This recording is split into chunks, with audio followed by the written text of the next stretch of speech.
Hello, accounting students. I'm here to help you with some of your transactions that you're going to deal with today that are kind of abnormal. Any of the ones that I don't do are ones that you already have examples of. So I'm trying to cover only the ones that you may struggle with. I'm going to start with Form 25. So if you don't need Form 25, you may want to skip forward a few because I'm going to pause as we go. So Form 25 talks about Jessica Morris and Memo 790. In checking the books for November, I discovered that store supplies bought for cash for $59.95 had been recorded and posted in error as a debit to purchases. Please make the appropriate correcting entry. So you're going to use your general journal to do this. So I'm going to go find my general journal right here. And it's going to take its time to pop up. And you'll notice I already have it journalized here. I'm going to highlight all this. For the 8th, you're going to debit store supplies because that's what should have been debited. And we're going to credit purchases because that's the account it doesn't need to it no longer needs to be in. You put your amounts in and you recognize your document number. And then once you're done with that, you'll go to the general ledger and post to each one of these accounts. And that's it. Okay, so I'm going to go to the next one. I'm going to pause for a second and turn the page. All right, the second form I'm going to do is Form 28. It has to deal with paying back your petty cash.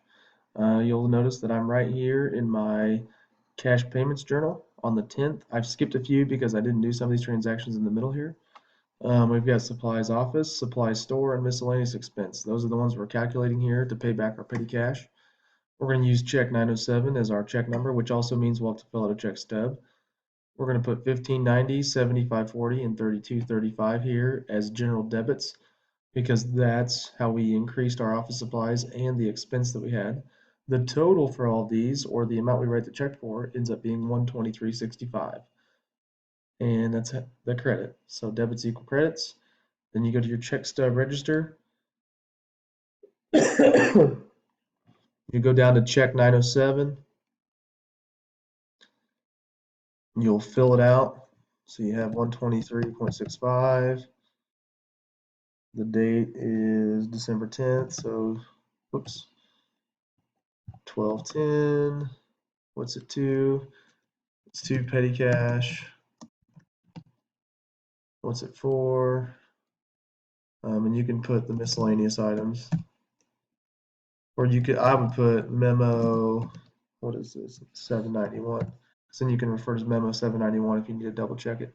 And you just come on down here. Looks like my total didn't carry over from here to here, so I'm going to do. Let's see. I want to do the subtotal. So equals. I'm gonna click on that, hit enter, because I know there's not a deposit to throw in there, at least not that I'm aware of. If there is, I can always add it in later. I'm just going to do equals this one. And I have an amount that's checked, which would be 123.65. And then I'll do equals this amount minus this amount. I'll hit enter. We got our new total. And our balance brought forward, you're going to have to plug in equals. We just click on the balance carried forward, always comes to the balance brought forward. So you hit enter. And then it looks like you're going to get to carry that on as you write more checks, which would be good for you. Good for you to practice. All right, that's it for that one. I'm going to go in and do the next one. I'll pause till I get to it. I'll get it set up and then I'll talk about it. Okay, I'm back. I'm also going to talk about Form 29 and 30. They are just like Forms 14 and 15. So if you remember 14 and 15, go back and see what you did. They will look a lot like this on the third entry, this T3, excuse me, for cash and credit card sales. Make sure you put the totals from the sales tape that you see into these categories. Additionally, you need to apply this to your deposit slips. So you should have 3 checks that you received during this time period that are already in here. If you don't, go find these checks and plug them in. These are their ABA numbers, so you can identify them that way.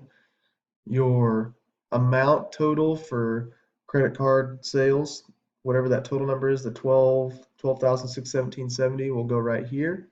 And you'll put cash and credit card sales right here to identify that. And then the total of all of this together will be your total deposit.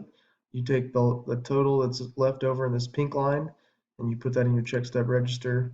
Let's see, this is on the 10th. So it's going to be after, it'd be on check 908 is where you'll put it. Looks like check 908 needs to be recognized as check 908. So I'm going to copy this just so I get the same formatting. I'm going to paste. And then I'm going to change that to 908. And go from there. Okay. So I'll let you make those adjustments.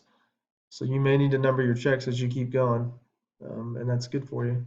Keeps you having to identify the things that you're supposed to be doing. So once you put your deposit in here for the 10th, a new subtotal will be formed. You're going to put a formula in for that. Bring your subtotal straight down because we don't have any bank charges or anything like that. And you haven't written a check for 908 yet. So until you write the check, you don't have anything to carry down to this carried forward part. You just still have the subtotal. All right. So that takes care of that. I'm going to pause and I'll go to the next one. All right. Form 35 is another one that might trip you up. You're looking at memo number 792, but we're going to use check number 909 because it's asking us to write a check. And in this case, she bought purchases or merchandise, and so we're paying her back. So we're actually paying her back by buying the purchases for her or from her. So we're going to put purchases here as our account title on the 12th. This is Form 35 again. Check 909 is the check we'll use. It tells us that in our instruction booklet. I know I skipped 908, but it's not a big deal. You're going to general debit because we're increasing our purchases here. And then cash credited is going to be increased as well because we're spending the 261.41. You'll also want to post two purchases individually here. Additionally, going back to this, you want to post to these accounts individually. They're all located, including purchases, in your general ledger. All right, I'll go on to the next one. Looking at Form 37, same scenario. It's a memo, but it's asking you to write a check. And you're going to put miscellaneous expense here. And then you'll just put general debit, cash credit, post to the ledger. I don't want anybody having any excuses. Oh, it's a memo, so I don't know. It literally tells you what to charge it to and who to write a check. But you're not putting Gina Mendoza here. We're recognizing this as a cleaning expense through miscellaneous expense. All right, so miscellaneous expense, an amount here, an amount here. Okay, next one. On Form 40, in case it doesn't have the name of the company, that form is for just weights. So if you want to write just weights on Form 40, that's who we're purchasing from. Additionally, now we're going to go to Form 42. This is a withdrawal. So you're going to issue a check to Andrew Duncan for a $2,500 withdrawal. So you're going to go to your general journal. Actually, you're going to use your cash payments. You don't need to use your general journal. This will be just as easy. Cash payments, you could use your general if you wanted to, but we're going to use cash payments.